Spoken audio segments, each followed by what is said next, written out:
J'ai étudié les sciences politiques à l'Université de Genève.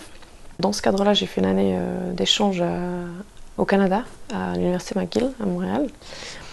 Après, je suis revenue ici, j'ai fait un DESS, donc Diplôme d'études supérieures spécialisées, qui s'appelait Globalisation et régulation sociale. C'était entre l'Université de Genève et l'Université de Lausanne. Et c'est dans ce cadre-là, et aussi parce que quand j'étais à l'Université de Genève, j'ai eu Jean Tigler comme professeur, que la thématique du droit à l'alimentation s'est vraiment imposée à moi.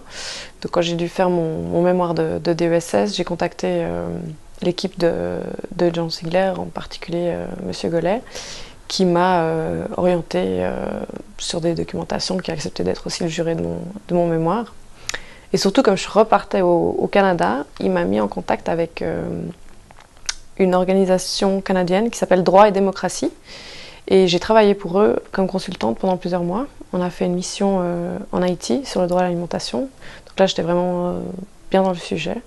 Et puis, c'est par cet intermédiaire-là qu'après, j'ai été recrutée par FIAN. FIAN, c'est Food First Information and Action Network. C'est une ONG de promotion et de défense des droits économiques, sociaux et culturels, mais en particulier du droit à l'alimentation. C'est vraiment lutter contre la faim avec les droits humains. En fait, FIAN héberge le secrétariat du consortium de l'Observatoire du droit à l'alimentation et à la nutrition. C'est donc cette publication que je suis venue présenter ce soir. Chaque année, on prend une nouvelle thématique. Donc définir la thématique, c'est des grandes sessions de brainstorming. En plus, on fait tout...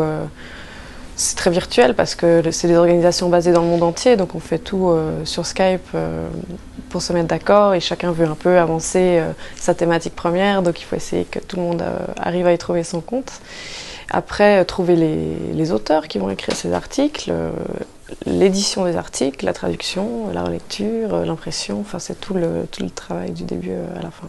Moi, je me sens très proche de votre démarche parce qu'à Genève, je travaille à la Maison des associations, on a notre bureau là-bas et je profite donc de cette dynamique, de se mettre ensemble, le milieu associatif dans lequel je suis impliquée déjà aussi par des activités bénévoles avec d'autres associations et qui est vraiment dynamique, qui est vraiment... Ouais, ce que je recommanderais, j'ai l'impression que la société en manque un peu, que tout le monde aimerait un peu faire quelque chose, sent bien qu'on va pas vraiment dans la bonne direction, aimerait que ça change. Et je pense que, voilà, à notre petite échelle, de s'impliquer dans le milieu associatif, selon une thématique qui nous plaît, ça peut vraiment être quelque chose qui apporte quelque chose aux gens et à la société en général.